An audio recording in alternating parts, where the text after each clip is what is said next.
Hello, and welcome to another episode of Boundless Body Radio. I'm your host, Casey Ruff, and today we have another amazing guest to introduce to you now. Finlay MacLaren is a strength coach, nutritionist, and podcast host of the Chatting Fit podcast.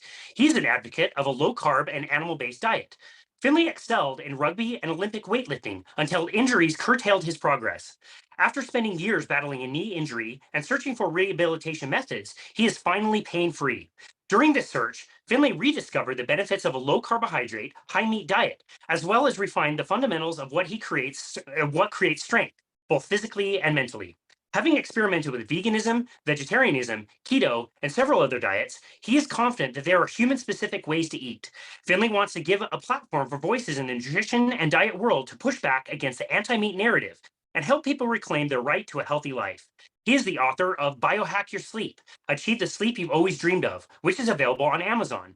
As the host of the very successful and entertaining podcast, Chatting Fit with Finlay MacLaren, he has hosted interesting conversations with several of our former guests, including Dr. Anthony Chafee, Dr. Natalie E. West, Dr. Bill Schindler, and Belinda Fettke, among others. Finlay MacLaren, what an absolute honor it is to welcome you to Balanced Body Radio. What an absolute honor it is to be here. Thank you so much for having me, Casey. You are such a stud. I'm telling you, man, like talents are not distributed evenly in this world. And you have two right off the bat that I just have to say, I absolutely love your name. Finlay MacLaren is awesome. That's one of my main talents. Dude, that is a great talent to have. And your next talent is an amazing voice. You have such an awesome voice that I absolutely love. Trust me, I'm going to be laying on the mute button on myself for this conversation. You can talk about whatever. It's totally fine. Mate, I'm blushing. I'm blushing heavily on the end of here. Super cool, man. Really excited to have you on. You're somebody that I found in podcasting world doing research on some of the clients that we've invited onto the show and then re-invited onto the show. And I found some of your work that way. And I just love discovering shows like yours. It is so bingeable. Like finding an episode, you do a really great job hosting your guests. There's a really interesting storyline throughout. I think you ask really respectful conversations. People on both sides of the anti-meat and pro-meat conversation. And your guests are absolutely incredible. I mean, you've only released about 30 episodes, and we named some of the guests that you've had on already. It's a really great show. What made you decide to start podcasting? I appreciate that, mate. I appreciate it. I mean, because when I think back and I look back on how I started, on the episodes I started, I'm just cringing on the first few episodes. I'm like, oh my God, I can't believe I said that. I can't believe it, and the funny thing is, I feel like when I listen back now, I now think of questions that would have been great to ask. And I think, oh, wow, that would have been amazing to ask, or that would have been amazing to ask. So like, I think active listening's got better over the time. But what made me start, I think the main thing was, and everyone, had an element of this experience, was the pandemic kind of upheaved everything in my life. And I was at a loose end, like the business I was working on at the time, I was kind of sidetracked, and I thought, I need to do something while I'm in a lockdown to keep me busy. And, and then I started researching stuff, and I thought, what, I'm going to have a throw at podcasting. And, I did, and got the opportunity to speak to some incredible people, and it just kind of snowballed from there. And then I kind of put it down for a little bit, and then I launched back up with it. It's, me and you both, we were talking about this before the show. We're both kind of a one-man band in a lot of this. And so keeping up to date with releasing regularly has always been a bit of a battle, but I love it. And I haven't really looked back since. That's great. Well, you're very good at it, and I hope you continue doing it, because it's an awesome show. It's one of my favorites. I will, from now on, absolutely be listening to every single episode. It's really quite awesome. That, Matt. You did mention the pandemic shaking things up, and you have quite the story of that happening with yourself, as you mentioned. You are actually not in the time zone that our listeners might imagine by hearing your voice. You're not actually across the pond in London. You're somewhere completely different. So I want to make sure that we talk about that. But before we do, I want to talk about your interest in fitness, how that evolved. We said in the introduction, you excelled in rugby and Olympic weightlifting. Were you always interested in fitness, or how did that kind of come about? Yeah, it's a great question. Yeah, I was always interested in certainly movement and activity. Like, I was a hyper kid, just super hyper, running around all over the place. Like, my parents were always like, geez, will this kid settle down? And I was a cross country runner. That was how I started.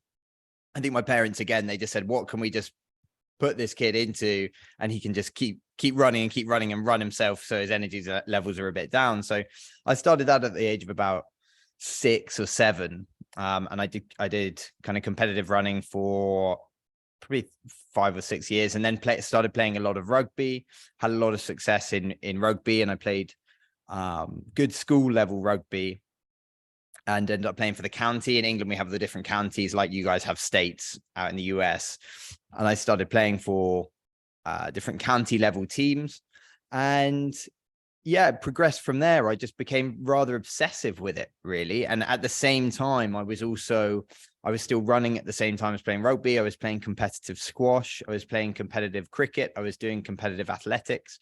I was in the gym like 2 hours a day. At one stage, I was banned from the gym by the staff. They were like, "This kid is borderline crazy with the amount he's going to the gym," and you know. So, and that's where the kind of love and the passion came from it. I mean, to the detriment of my studies at the time. You know, I was not focusing on work. I really couldn't be. Like, if you sat me in a classroom and made me focus on something, then all I wanted to do was get up and leave. That was the last place I wanted to do, was sitting down and inactive. So it snowballed from there, really. I kept picking up sports, and then, you know, we'll probably talk about this, but then I had a pretty significant injury at the age of about 21, and I battled with a bad back from the age of 18 or 19, which I played through sports on. And eventually I managed to fix that. I had a doctor who really suggested surgery, referred me to a surgeon, and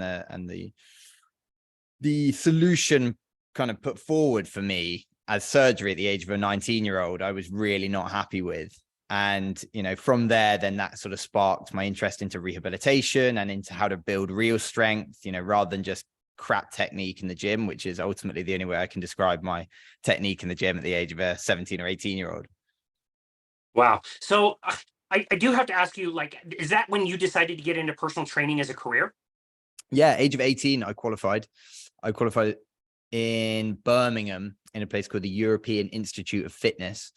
And I was at a bit of a, you know, at that age, I find like this is more of a societal issue. Like, I feel like kids are pressured to know exactly what they want to do by the age of 18.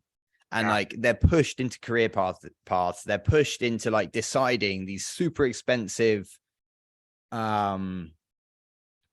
university courses that they may not even feel like they want to do after 4 years of finishing. So I decided not to go to university at the age of 18, but I moved to London, and I tried a few different sort of business jobs, you know, trying to work in a media company, trying to work for an insurance broker. And I just hated it. Again, like, you put me in a chair and maybe stare at a computer, although that's exactly what I'm doing right now. Then like, you know, then I hated it. So I thought, you know, I need to do something more active, and I had this affinity with strength training and weightlifting, and I went off to do this personal training course. So yeah, qualified at 18 and then started working in London. Yeah, and you mentioned that your injury was kind of after that. You played through it, and it really kind of peaked around 21. What would you say you learned from personal training about how to deal with your injury? It's cool that you were already Mm, like really averse to doing any kind of surgery, and you already knew you didn't want to do that. But did yeah. you learn anything really significant through personal training about how you could maybe correct the problem yourself? Well, I would love to say yes, but what I learned, I mean, at 18, just qualifying, I really didn't have a full understanding of what people maybe who are 30 and 40 have gone through, having been living a sedentary lifestyle, and, you know, weren't moving around so much and weren't still benefiting from like the real core of youth. So I was going from a kind of warped mindset at that age. And I think that's a problem in the industry with a lot of personal training stuff, is like, some people go into personal training and have never had experienced having lost mobility, or having you know, to juggle a lot of different stuff around movement. You know, guys who work 12 hours in an office and are still trying to get into the gym and have been sitting in a desk all day, all of that stuff. So I had really very little understanding of that. And I'd only come from a background of, I'd kind of lived off this. I'd never lost my movement abilities from the age of, you know, 7 all the way up until 18, until I started having these back issues. And that's where I met, you know, I always shout out to him. He's one of the most pivotal people in my training and strength careers, a guy called Mike Causa, and he runs the London Olympic Weightlifting Academy. And he's an is so knowledgeable, and he basically taught me how to Olympic weightlift properly. He taught me how to really dial in my training properly. And that was the first stage I had at really starting to understand how to manage someone's body, but I didn't know how to transfer it to myself. I needed him as a guider constantly. And that fed through into my long attempted rehabilitation battle. And he definitely taught me about, the principles of not overtraining and, getting your percentages right, and, prioritizing some of the key muscles like and your posterior chain, and, all these beach muscles that we think are, massively overtrained in most people's lives, your biceps, your chest, your abs, and I say overtrained, generally they're really fucking weak in most people. They're just big. And so again, he taught me about, some of the real biomechanics of the body. And that was when I was about 19. And, I was still, I guess maybe we all go through this, but at that age, you're kind of a bit pig-headed. You think you know it all. So when you learn one new thing, you think you've learned everything to know about that thing. And that it took me a long time to unpack what I'd actually been taught. So I guess you could say, yeah, I learned a lot from that stage, but it took a long time for me to know how to translate that into my own training. Sure. That's super interesting. I want to deep dive into that. Before we do, you're going to love this. So this was a few years ago, but I had a client who came to me that said, look, I want to train 2 days a week. I've got a trip I'm taking. It's 4 months. I want this specific program to get me these specific results in this amount of time. Why was she at you? She knew exactly what she wanted. Oh, amazing. Right. Like we never get clients that are that detailed in what they want. And so for a trainer, like this is our background. Like, oh, great. I broke everything down and the macro cycles and the micro cycles and everything that we were going to do. And the first day we came in, I'm like, great, we're going to do pull day. Let's start with deadlifts. He's like, no, I want to do biceps. I was like, well, no, that will be like the end of the program. Let's focus on the big muscle groups. Like, nope, I want to do biceps. So literally he paid me twice a week to do chest on one day and biceps the other day. Yeah. And I remember thinking like, well, at least I'll show him every variation of a bicep curl to do, and I'll set the weight down on the ground. So I at least know that he's getting 1 rep of somewhat of a deadlift. Yeah. Super funny. Like, that's what everybody wants to do. Yeah. It's like, I appreciate you trying to teach me how to deadlift, but how does this make my biceps bigger? Exactly. Yeah. On that note, I think a lot of people think that personal trainers, since we all have like standardized certifications that we get, we're kind of like really homogenized, but all of us have different experiences and different other certifications that we've gotten and other things that we've done in the past. And I could say, like, me and my wife, we're both personal trainers. She has a completely different brain than I have. And while I struggle, it's been, 16 years that I've been a personal trainer now, I still struggle with corrective work. She can see it in somebody walking across the street half a mile away and identify those kinds of things. So if you don't mind, could you talk a little bit about the difference between training somebody who really moves efficiently? Maybe they do a functional movement score and they score like a 19 or an 18 out of 21. They're moving great. They can just kind of go through a standardized personal training program versus somebody who maybe has a lot of movement deficiencies, if you want to call it that, or maybe some of the injuries that you were talking about. Can you describe the difference between like standard personal training and personal training for corrective purposes? Yeah, I think it's a big topic. And I think standard personal training, well, I can talk about my experiences, the way I approach a new client and the way I approach starting with a new person. It's if they are pain-free. For me, if they're pain-free, they've got a few of the standard movements that they can go through. They're not complaining of any overt tightness. Then I'll start leading them through. Sorry, I've had a bit of a cough all week, so okay, take your time. No worries. We're good to go. So I'll take them through. I'll have a look at. I generally look at how they're moving when they walk in. But if there's if they have no pain, they're not complaining of anything, they're not complaining of any impact injury that they've had, then we can start, having a look at some of those main movements, see if they can squat, see if they can lunge, see if they can press something overhead, see if they can row something, see how they are with single arm or unilateral versus bilateral. And then from there, then we can just start to build. So then it's really only a case of the sort of rehabilitation stuff if they are complaining of an injury. And it may be that as we start going through some of those training programs, then we start to get a small tweak. And once we know where that's what, it might be that they start complaining of a little bit of elbow pain after we've started doing some rowing, you know, a couple of weeks in or a week in. And that's where I will start building in some more, I almost hate the term rehabilitation stuff, because it's more strength building in the areas that need to be built of strength. That's how I view it. So that's when we will start to either regress or progress in different areas based on what that training program kind of tells us. I think there can be an over focus on trying to analyze a movement, see how someone's moving, and trying to make an extrapolation of what's tight and weak from there. So rather than seeing like, hey, what's actually painful for this person? What can this person not actually do in a movement when it's loaded? So there's the, there's the great analogy I like to use, which is if you take a back scan, an MRI back scan to a doctor and show them a bulging disc, then they'll tell you that that bulging disc is the reason that someone has back pain. When really, like, if you look at the actual correlations between bulging discs and back pain, it's only about 50-50. It's not a guarantee. So people can move in different ways. It's just a case of, is that movement restricting them? Is that movement giving them pain? And then standard personal training is very much a case of, you're going to put this person through this program regardless of what they tell you. And you're going to, maybe a little bit of regression or progression in some other places, but really you're sticking to a rigid program. Or, some personal trainers out there, I don't want to badmouth the industry, but some personal trainers out there who'll just wing it. They'll say, oh, however the person feels on the day, okay, let's chuck in push pull lift today, and let's chuck in some deadlifts today, and then forget what they did the last week and then do the same again the next week or something on from there.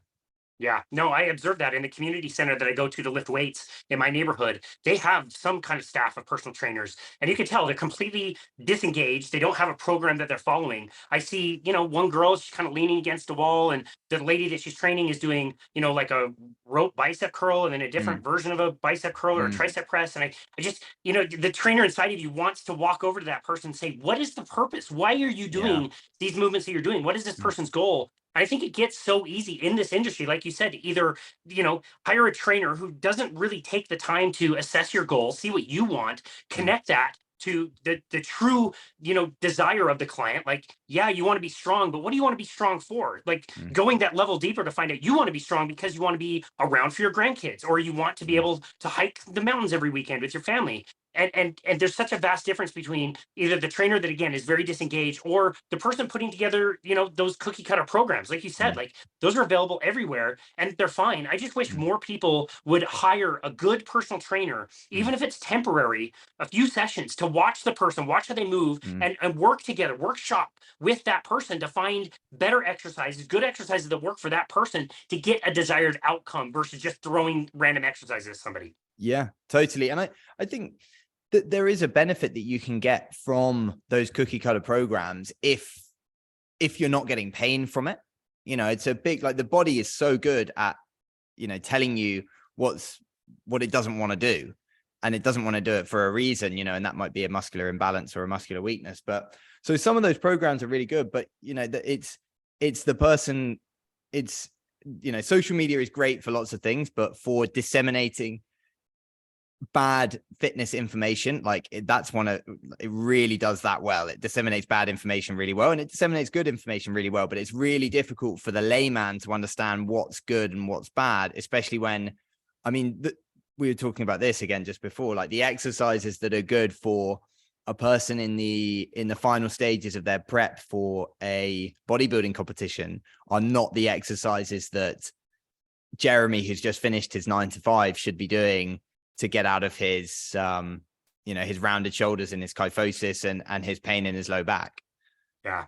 You mentioned pain a few times, and I wonder, is that the best marker to know when you should focus a little bit more on the corrective work versus, working on, general strength and personal training? One of my mentors, when I first started personal training, told me that, like, if somebody has a bad shoulder, you can get lost in just doing corrective work on the shoulder And if the person has a bad shoulder, but they also want to lose weight, at some point, like you have to get them the results that they want. Mm. So is pain the best indicator for you to know, like, okay, we do need to work, more mobility stuff on that shoulder before we can move on to more, say, strength training stuff that might give better results as far as body composition goes? For sure. Yeah, I think that's a really good way of putting it. But I think it's a case of where is that pain? If you have an ankle injury, it's going to be very difficult for you to continue on that weight loss journey, very depending on how debilitating the pain is, continue on that weight loss journey without that injury getting worse if you don't deal with it in some way.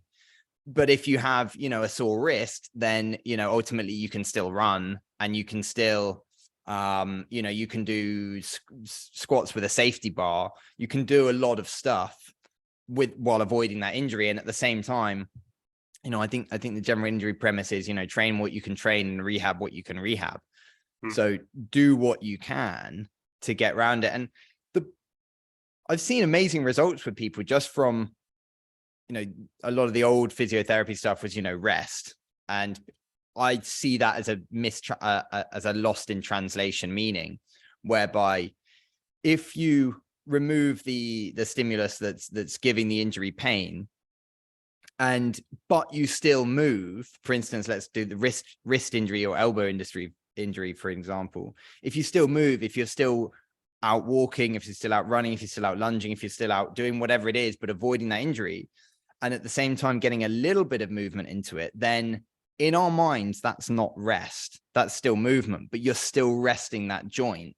And the body has a way of, given the right stimulus, of naturally finding its balance again, given the right stimulus. So it's removal of that movement. But a lot of people say rest as, sit on the sofa and do nada. Yeah, I was just thinking that. Like, if I said rest to a lot of my clients, that means not only no workouts, but that means shitty diet. And like, I'm not going to do anything. And it's like, even on an active recovery day for somebody training for a marathon or an Ironman, it's like, yeah, we're going to give you active recovery days. That doesn't mean, be horizontal the entire day. Go on a walk, Yeah, go cross train, go do something different. It doesn't mean take it all the way off. There's always something you can do. exactly. Like, I'm a big believer in blood flow being one of those primary things that just like, because I always try and relate it back as much as possible to how were we meant to be? How did we move before we were meant to move, or before we learned to move? Because now we have to learn to move. We kind of know how to move when we're a baby, and then someone has to tell us in a gym how to move again.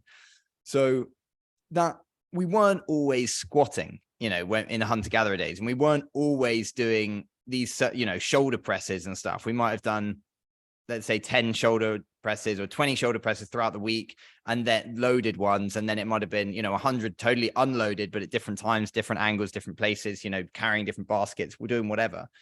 So that entails just general low level blood flow. And that's what we lose when we're sitting down all day. We lose that blood flow. These muscles get cut off, the tendons get cut off, like all of this stuff, the blood flow and supply of minerals and nutrients gets cut off. So just going out and walking, and just, even the basics, like it gets slated, even sort of, star jumps, or just moving your arms up above your head, like 10, 15, 20 times just to increase the blood flow. I'm not saying that's a workout, but I'm saying just stuff like that just gets more blood flow around the body. And then you can start taking it to the next levels of, minutiae of rehabilitation, or the minutiae of your training programs. But you need that low level sort of noise of movement and general buzz just to have the body ticking over. Yeah, no, I absolutely love that. I totally agree with that. You mentioned we now need people to tell us how to move. You mentioned in a recent episode with Dr. Bill Schindler, we now also live in a world where people need to tell us how to eat. That's a Oh new yeah. thing that we didn't have. You talked about misinformation in the fitness world. A huge amount of misinformation is in the nutrition world. So I definitely want to talk about that. But before we do, It's a we really minefield. it's a minefield. It's crazy out there. Yeah. To be able to tell that story, we really need to go back to your personal story of how you became a trainer. You actually left the industry. Then you also kind of got back to the industry. You moved, and then became a little bit more interested in nutrition. So, can you go Yeah, back to your personal story and share that kind of evolution? sure. So yeah, up until I was, let's say, up until 18 or so, I was very much on a conveyor belt of sport. Like, I was working incredibly hard. The other analogy, as I like to use, you're in a sports car, you're going 100 miles an hour on on a motorway or a freeway, whatever you want to call it, and the cars next to you are going still, 80 miles an hour. So you're slowly drifting past. But if you were on the side of the motorway looking in, you then say, oh shit, those cars are going really, really fast. But you don't realize it when everything is in perspective. So it was only once I'd sort of, the injuries crept in and I started to lose a bit of my fitness that I started to realize at what sort of caliber I was at before.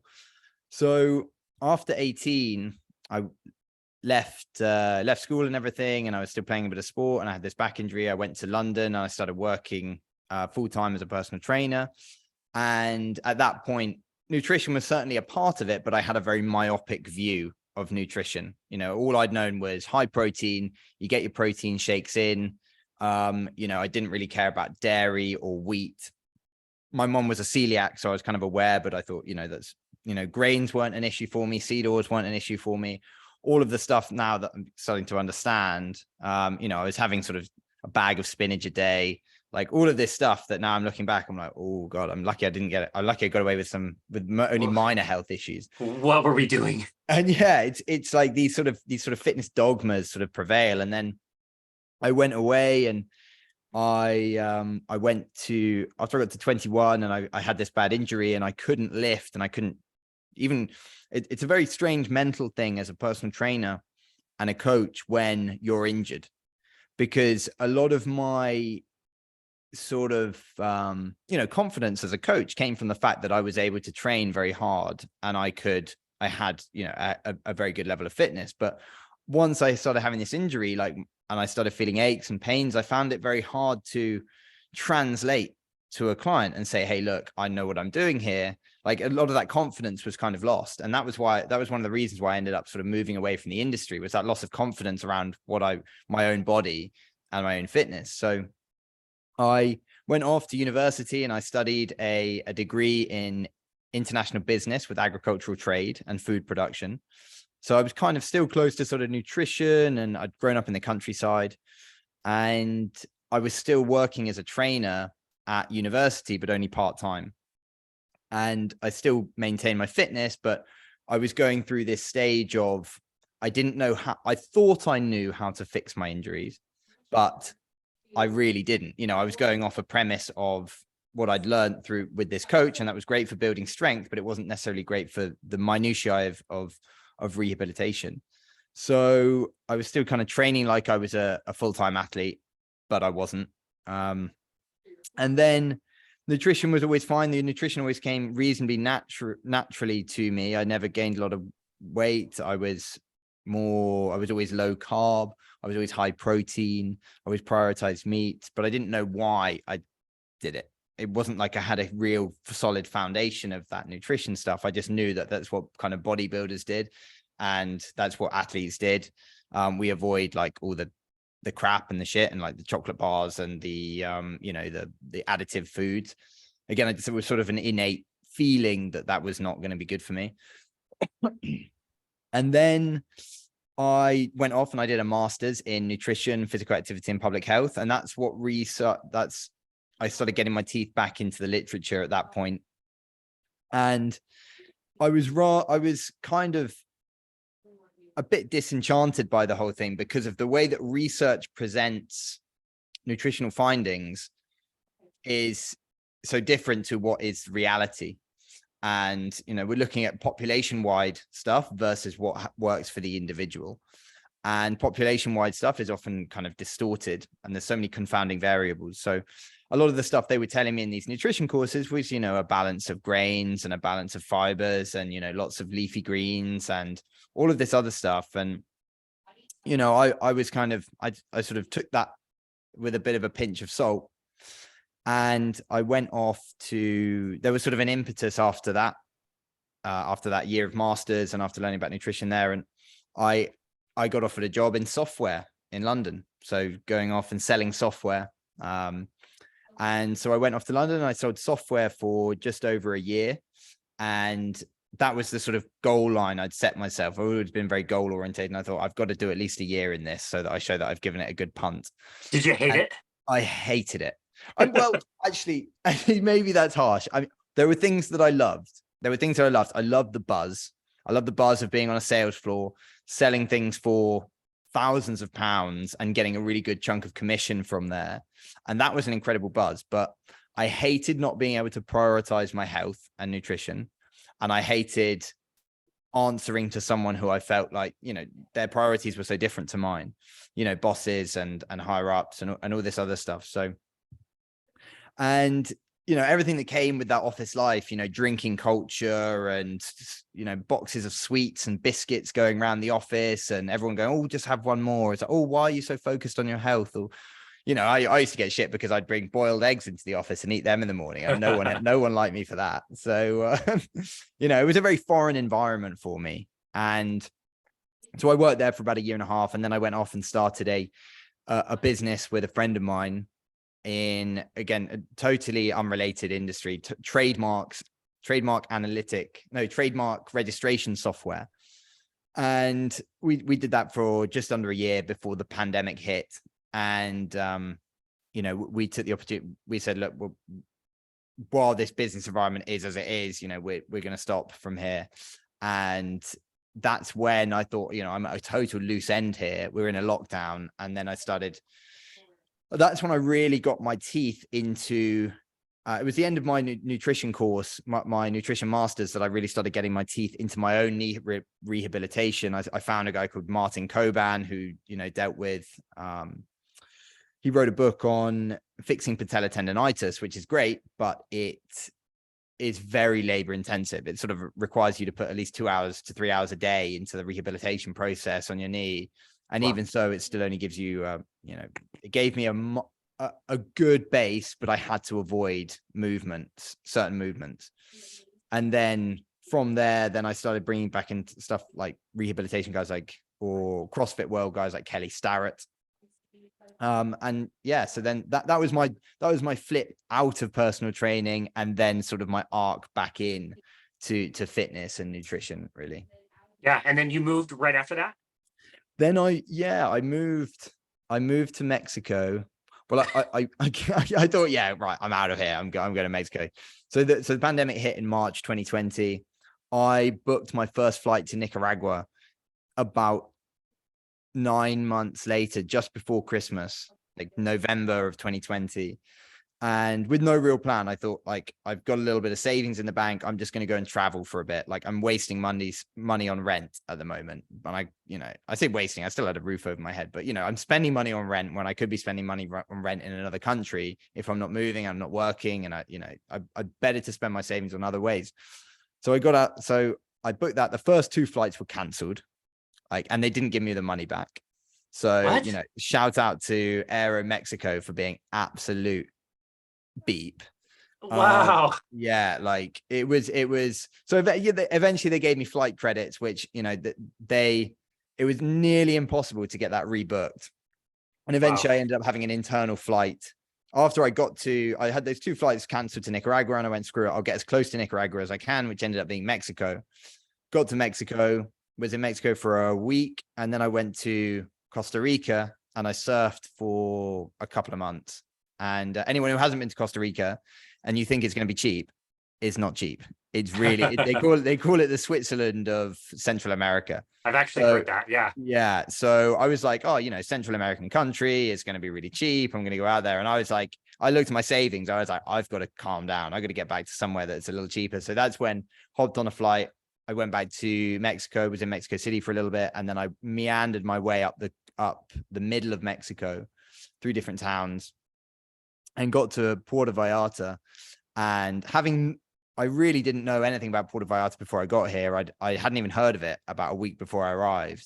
And the first thing I said when I arrived, it was sort of just coming into summer at that stage. And I think, I'm never going to live here. I'm going to be here for 2 weeks. And I've been here for nearly 18 months now. And yeah, and I just haven't really looked back, but it is hot as hell in the summer. Yeah, no, we took our honeymoon there in July after we got married, and yeah, it's pretty toasty. Yeah, that's peak heat, July in Puerto Vallarta. Totally. That's awesome. Okay, so a huge change and huge shift in your life, obviously, to be able to move there. Now, are you at this point still establishing your business and starting to work with people online and working with nutrition with people? Yeah, so I'm working one-on-one with 2 or 3 clients out here, and at the same time, I've got a couple of online clients. But my main focus is to start to try and raise awareness around other things that I think are really important. So things like the anti-meat campaign. I'm really focused on my podcast. Things like that are taking more and more of my time. And as long as I've got enough money to survive at the moment, that's my main priority: survive and really start. I hit 30 and I thought, like there's got to be a bit more meaning to this life than just exchanging 1 hour of time for 1 hour, exchange 1 hour of time for that corresponding hour of money, and at the same time trying to get a message out that I really believe in. And the only way, and I'm sure you'll experience this as well, but the access the internet and podcasting and social media gives you to say what you believe and give a message across that you believe will really help people. So that's my focus, is building that, building the online work and connecting with people online that are really of the same mindset, and don't want to see, it's a far cry from fitness and stuff, but don't want to see farms shut down in the Netherlands, and don't want to see people online saying that meat is bad for people, and people online saying that, all of this other stuff. And I know it's a never ending battle once you get into arguments with people online, and I try and stay away from the comments and I try and stay away from the arguments. But I believe that we all have kind of a duty to at least say what we believe and put our head a little bit above the parapet, especially after what's happened in the pandemic and these sort of overarching sort of government dogmas and dictates have come down. Then we really stand at a precipice of that becoming a reality in all of our lives. Yeah, no, that's great. I think the greatest gift of the pandemic, for those who got through it okay, was really the time to assess the difference between money and time, and understanding that, yeah, well, we were grinding all the time to get more money, like that's fine, but there's also this aspect of like, well, what can I cut back? What can be Mm, enough for me? And more extravagant things don't really bring me more happiness, but having more time to do mm, a podcast, to go on more mm, walks, to enjoy the clients that we have and like really get to know them on a deeper level has been a really amazing gift. You've talked about this anti-meat message, which is definitely counterculture. There's people mm, talking about it. Certainly we are, and you are as well. A lot of your guests are definitely talking about it. And it's such an important message. How did that message come into your field of consciousness? Because mm, if you've done anything, like you said, in the nutrition world, in your certifications, if you're paying attention at all to any of that, mm, you absolutely know plant-based is best. You need more mm, vegetables, you mm, need more grains, you need to have, if any meat, it needs to be very lean and non-fatty. Like, how did you start to kind of evolve your thinking as far as mm. this anti-meat message is concerned? That's a great question. It's a great question because I shoot myself back to 2019, end of 2019, just before the pandemic, I guess. And I was at that stage, I was experimenting with vegan diets, and I was experimenting with vegetarianism, and from no real position of like, I think this is going to make my life better. It was just, what's this hype about? I hear so many people talking about plant-based stuff. Like, I was still with the mindset that, and I still am in many ways. So, a high vegetable, like an intake of fruits and vegetables is good for you, and I still believe that, a certain amount is still good for you. But at that stage, I was thinking, Game Changers had just come out, and like there were lots of people singing about that, and I watched that, and I was kind of taken in by it, and I thought, you know what, I'll give it a go, I'll give it a whirl, and That I thing did it, was and well done. That was oh really, yeah, really, really well done. incredibly well done. Like if I watched it again now, I'd struggle to, not be taken into that. You Totally, got this guy totally. who's saying that he can go, 200% or 500% or 1,000% longer in his exercise and his workouts, just eating, beans and grains and greens, then of course, like it's going to get in the head. And that's still a lot of rebuttal in any of the posts these days. It's like, have you seen Game Changers, or have you seen What the Health, or, and these really well produced stuff. I take my hat off to the producers and the directors. Like they're doing an amazing job. Like there's some great storytellers out there. James Cameron directed Titanic. Like, come on. Yeah, exactly. I mean, he's going to know a thing or two about telling a story and how to get a point across. So like it's just so from there and trying that and feeling terrible on veganism, and I'm sure I'll have any vegan shouting at me now going, you didn't do it right, or X, Y, and Z, you didn't have it right. And that may well be the case. Maybe I didn't do it right. And speaking to Dr. Bill Schindler, saying the amount of technological input and the amount of thought process that you need into how to really make veganism work is far exceeds the capacity that most people have. And once things started happening, like there was these huge pushes towards, firstly in the pandemic, I became very disillusioned with, I was always a little bit disillusioned, but disillusioned with government dictates and what was coming down the tracks, and the amount of power that could be held over our lives from centralized power. And that's when the same noises that were coming out about that were coming out about anti-meat. And I stumbled across the work of Paul Saladino, Carnivore 2.0 on Instagram. And then from there, I stumbled on the work of Dr. Anthony Chaffee, and a lot of it made sense, you know. And then even Max Lugavere talking about how his mother, who was on a low-fat diet, developed severe Alzheimer's. And he started looking into the research there about removing of saturated fat and how that could be, you know, really potentially harmful for our brains.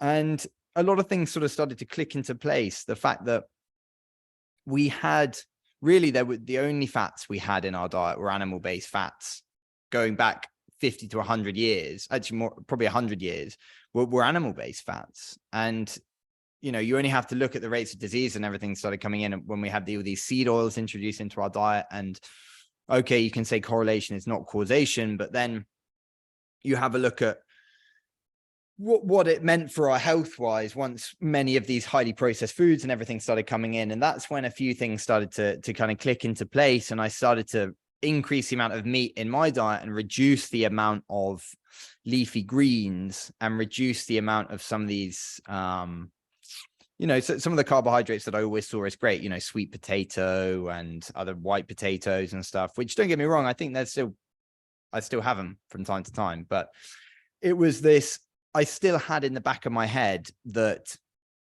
meat, there was a potential that red meat was bad.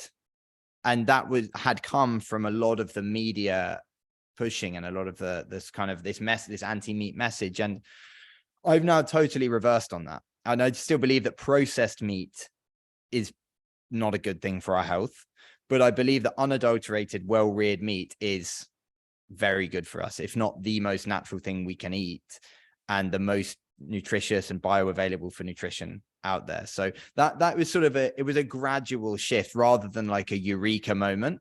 It was like a gradual shift and then experimenting with keto and experimenting with other things, which just based around how I felt when I removed certain vegetables from my diet and when I increased meat consumption, and when I was just a bit more focused, less on eating a wide variation and eating the rainbow, for example, and focused on good quality of 5 or 6 key nutrients, you know, the sort of your good quality fats, your, you know, protein from animal sources, low carbohydrate. And I can't reduce my coffee intake. I find it very hard to reduce my coffee intake. I'm a complete coffee addict. That's great. No, it's a really interesting arc of your journey, and it's very similar to a lot of people that and eventually find this way of eating. And especially if you're in the industry, you followed the advice. You did what they told you to do, not only with yourself but with your clients. And so I'm curious, as you were starting to kind of discover this way of eating, what was it like to not only feel a difference in the way that you were feeling, but start to present these new findings to your clients and the people you were working with? What was that like for you? Well, that's always been the uphill battle, and it's got easier since I've doing the podcast, because they don't just hear it from me; they hear it from these doctors, medical doctors, and people in the industry who are incredibly successful and in great health themselves. I'm letting them tell their story rather than me pushing it as a, you know, I'm not a medical doctor. I've got experience in health and fitness, but it's been very much this starting to communicate with people in the industry that have been doing this for years and years and have got great results and have been on carnivore for 7, 8, 9, 10 years, 20 years and haven't died and are in great shape, you know, and look great. They look young, they look youthful, they look strong. When I see a vegetarian or vegan doctor who, you know, looks very meager, you know, I'm not judging a book by its cover, but I'm judging a book by its diet. But, you know, they look very meager, and you put them next to these doctors who are practicing what they preach in terms of, you know, high meat consumption, high saturated fat consumption, and they look incredible. So I try to elevate other voices that I think are really valuable there, because I do have an uphill battle with people in the same way people would have had an uphill battle with me 10 years ago. You know, I was also one of those people that loved a bicep curl every day. And it took a long time for my coach to get me out of that methodology of doing bicep curls all the time. And because I believed that I was going to get smaller without bicep curls or without bench pressing every day or, you know, 4 times a week. So it took a long time to understand these things. And my clients have to see it for themselves, because, you know, one guy, for example, he loves you know, pulses and seeds and grains and stuff. And it's been drilled into him that, you know, high multi-grain and varied whole grain diet is, you know, the gold standard for nutrition. And it's been a slow process to get him to at least entertain the fact that fatty steak is not bad for you. And now he will, you know, he will have a fatty steak a week, you know, which is a huge improvement from where he was, you know. And we have many problems that are a little bit, that can interfere with nutrition as well. You know, we have so many toxins in the diet. We have so much plastic toxicity in the diet. I was speaking to Dr. Tracy Gapin the other day, and he's a big one on male testosterone. And our testosterone levels are through the floor. And there's only a certain amount that we can do as men to boost that testosterone through diet and through exercise and through fitness, until we get to a plateau, until this sort of generational damage has been done through glyphosate use, through atrazine use, through toxic plastic chemicals. So we're fighting an uphill battle anyway. But the things that people can do before they start looking at things like testosterone replacement therapy or going for expensive blood tests is to improve these nutritional areas. But yeah, it's an uphill battle. We're fighting a huge media, pharmaceutical, agricultural, industrial complex, which billions and billions and billions at its disposal to try and not get our message out, you know, to stop people acknowledging that meat is really an incredible source of nutrition.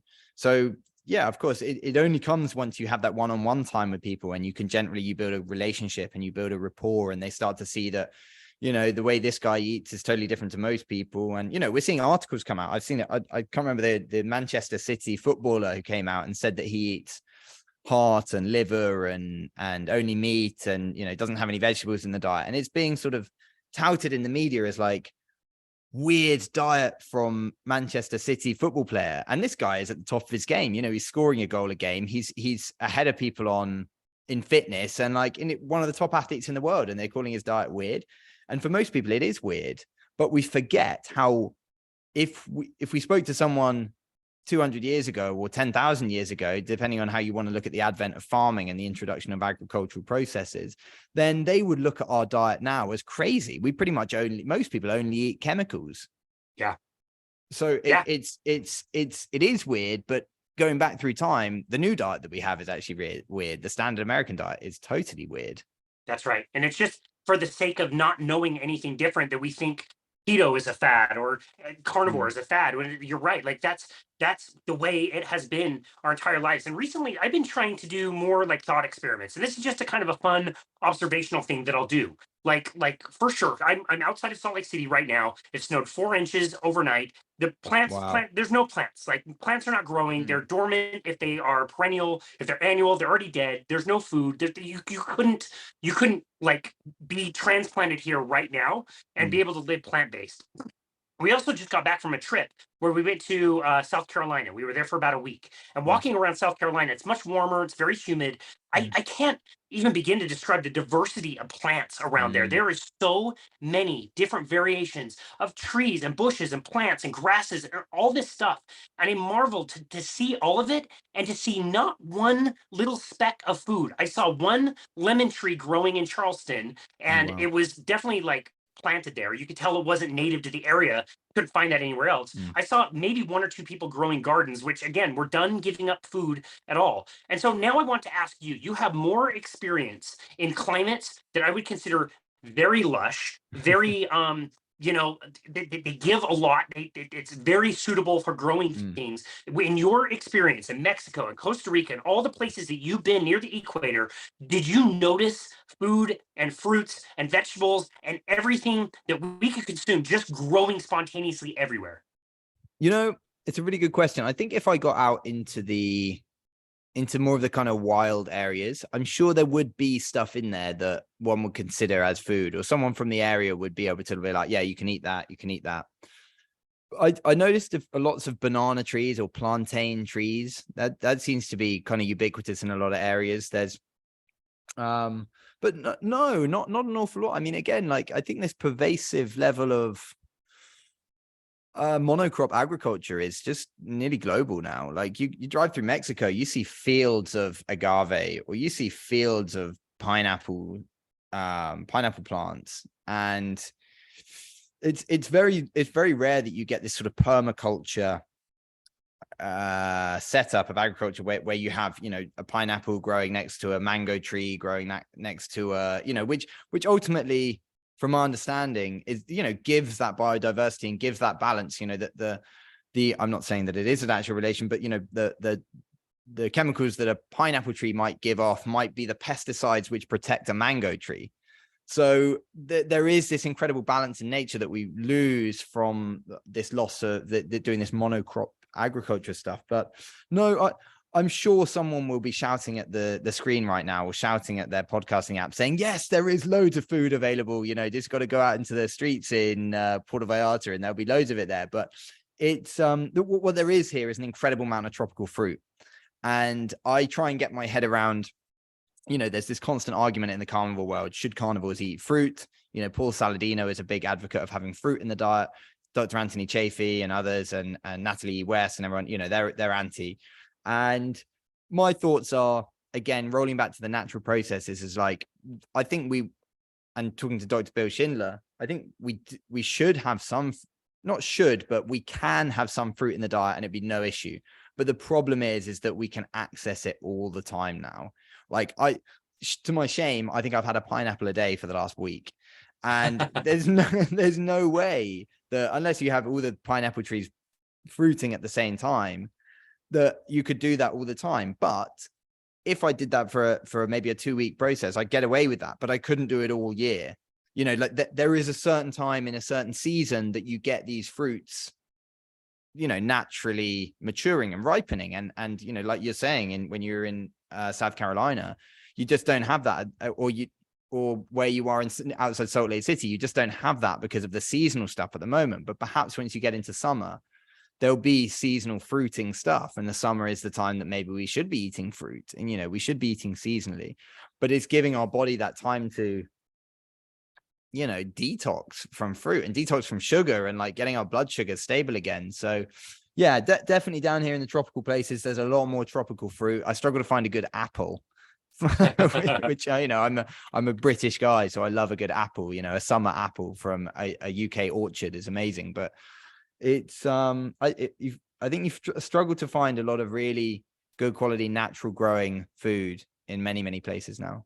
Yeah, I think that's a really thoughtful answer, and I wish more people would just consider that. I contrast that, like trying to live plant-based on the land and pretty much everywhere that I've ever found, versus I think about the couple that I saw on the beach in December, and they're fishing, and yeah, they're working, but working for them is casting a line and sitting in a chair on the beach. And surely they're going to catch 2 or 3 fish that could be complete meal for the rest of the day. They could catch everything they need without doing nearly as much work as somebody living plant-based, if it's even possible. So I think when we're trying to construct our diets, I wish more people would consider that and how we evolved through all of that.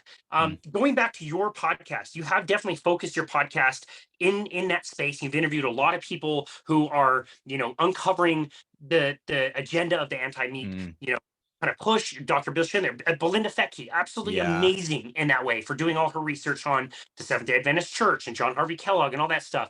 You also had a very unique opportunity in one of your episodes to interview a vegan who was very, very, very passionate about being vegan, and was what I would consider, the vibe that I got from that interview was that she was almost kind of trying to convert you during the interview. I I don't know if that's true. I Yeah, really respect her, first of all, for coming on your show and being as passionate as she is. I have a huge amount of respect for her. I think people can do whatever they want. I thought that you handled that conversation very, very well. I'm I partially jealous appreciate that, because mate. I can't find a vegan that wants to come on our show. Yeah. If you're listening and you're vegan and you want to come on the show and be interviewed, I'd love to have a conversation. But as of now, I can't find one. And so tell us a little bit about that episode, how that conversation went, how Mm, that came about. And that's an episode I'm going to tag in our show notes so people can go find it, because I thought it was interesting. I think to be in the carnivore world, you need to really understand what people on the opposite end of the mm. aisle are really thinking in their thought process so you can make a really good decision. Yeah, for sure. I mean, that was Danielle Arsenault, and she's great. She's lovely, by the way. She's got a company called Pacha Vega, and she focuses on how, to make veganism tasty and make nice recipes, which, it needs all the help it can get there. So I think that was at the beginning of that was episode 9 or 10. I can't remember. I think sort of I just think it was getting, 9. yeah. And I'd reached out to a few people, and she actually asked to come on the show. She knew one of the previous guests. And so, I said, yeah, that'd be great. And I was coming from a genuine area of curiosity there, because I hadn't discovered at that stage, I hadn't discovered Dr. Anthony Chaffee and a few of these things. And I was still skeptical about meat. No, I was still skeptical about veganism, but I wasn't, I wasn't coming from a position of really having looked at stuff at that stage. So I was skeptical. I was very, very skeptical. And I just tried to keep it as, as inquisitive as possible. There was nothing incredibly challenging there. It was just curiosity around.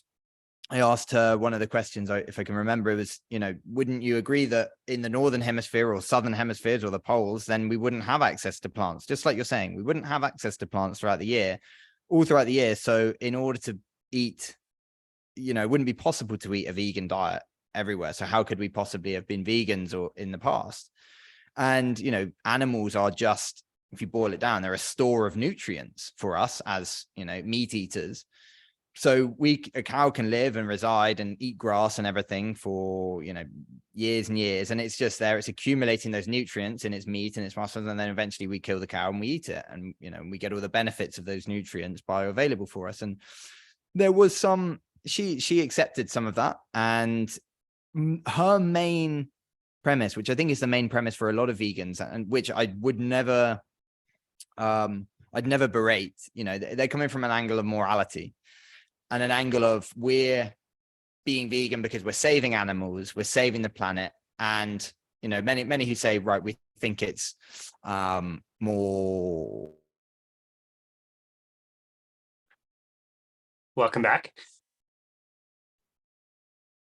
Mate, my internet dipped. It's all good, dude. It's all good. Where did I cut out? We were talking about Danielle Arsenault. Yeah. And you had talked about the populations up north, and how they wouldn't be able to live. So take your time. You can jump in anytime and just keep answering the question. I will edit not only the audio but also the video on that one, so it'll just be as seamless as possible, and we'll just get right into it. So. Yeah, I appreciate that. That's the thrills of living in Mexico. Is that sometimes they're on Mexico time. It's all good. So yeah, I think we were at. If we start from Northern Hemisphere, so animals are essentially a store of food for us in that time. So we're, our teeth we have the variation of teeth to eat plants and eat animals. We have the variation of our gut is shortened because we're more efficient at digesting meat, which has a higher nutrient content. So we don't need to digest this really high fibrous stuff. And a lot of the times when I put that to her, the answers were, I understand that, but we don't have to eat meat in this modern society. It's wrong to eat meat. And it's the moral standpoint that many vegans come from. And I would never berate that. I think it's a noble point to come from, that's fine. Like if that's your choice and that's your right to have that choice. So coming from that angle, there's very little argument you can put to that. I mean, apart from the fact that if you go from the angle of, there are many, many animals killed in plant agriculture every year. Plant agriculture is not death free. You know, there are many, like all of the pesticides and herbicides and everything that we spray on crops that kills an incredible amount of wildlife. Every time a combine harvester goes through a field of maize, that kills a load of small animals. Many animals have to be killed to stop them being pests for crops. Birds have to be shot, all of this stuff in between. So neither system is death free. So, you know, she's great. You know, Danielle, she stands by her principles and she lives the life of an avid vegan. And it was interesting to hear some of her points. And she did come with some of these interesting points, you know, that you do need to sprout seeds in order to get the nutrients from them. And, you know, there is a certain amount of technological input that as a vegan, you need to be doing. And maybe like Dr. Bill Schindler says, we need this incredible amount of technological intervention in order to make veganism a viable way of nutrition. So we need people like Danielle. If people want to go into veganism, we need people like Danielle to show them at least a load of the way and how you need to be thinking about vegan above and beyond. You know, Oreos are vegan, doesn't mean they're good for you. So that level of stuff. And, you know, I appreciated her love for veganism, you know, and her love of sustainability. And she lives in Nicaragua now. She lives on a little island called Ometepe in Nicaragua. Wow. And it's amazing. She lives a great life, but for many people, that's not realistic. It's just not realistic. And to preach that message, that it is a realistic message, then I think it misguides many, many people. The most realistic thing I see in today's modern society is you eat the most nutritiously dense thing, which is the most devoid of chemicals that you can find. And a lot of the times that's animal products. So many of these arguments I put to her, and she had rebuttals for some of the stuff and some of the stuff's not. And I think I learned a little bit more about veganism. And I think she went away. She sent me a message afterwards. I'm sure she wouldn't mind me saying that I had prompted her to at least go back and do her research again, because she didn't feel like she had put her arguments across efficiently. So that, I think, is the main goal from all of this stuff, is having a better understanding from each side, you know, what are the benefits and drawbacks from each of this stuff. And I think to preach veganism as a healthier way of eating is a very dangerous message. But I think to preach it as a way that you are doing what you want to do with your body, I think there's power in that. And yeah. I think everyone should have that power to do whatever they want with their body, free of intervention.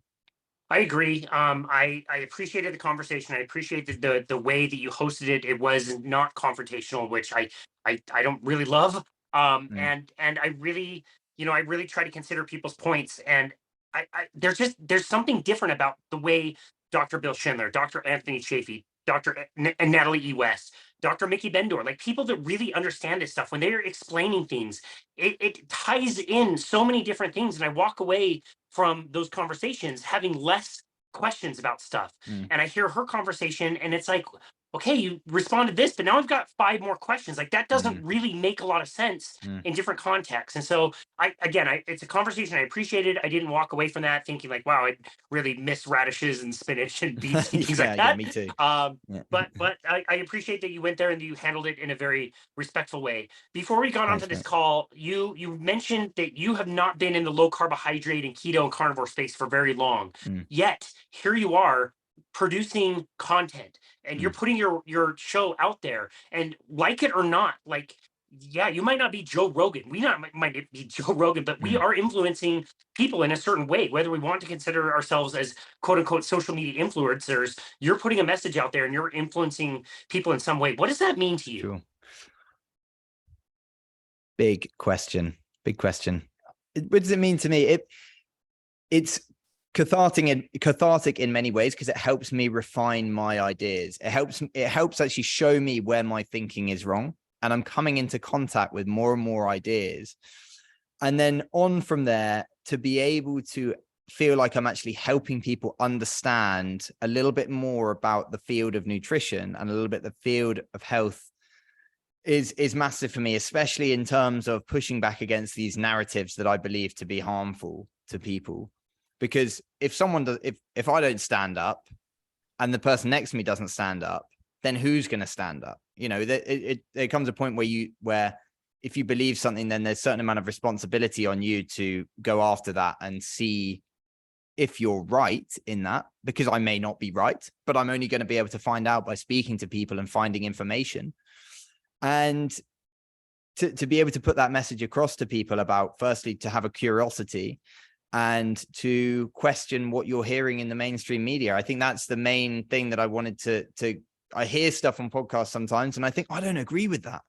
And so I can either sit there not agreeing and getting in a huff, or I can hunt for the information, hunt for the truth. And if I feel like I found the information, found the truth, then I can put that out there for someone else to rebut and say, hey, I don't believe that's true. And I can say, oh, that's interesting. Why don't you believe that's true?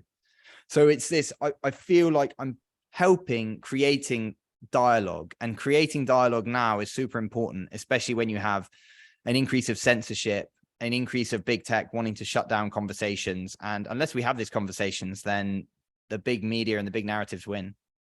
Yeah, no, you're totally right. I love that answer. This has been such an amazing conversation. I really love your show. I love all of your content. Finlay MacLaren, where would you like to go to, where would you like people to go, excuse me, to find you and connect with you and your work?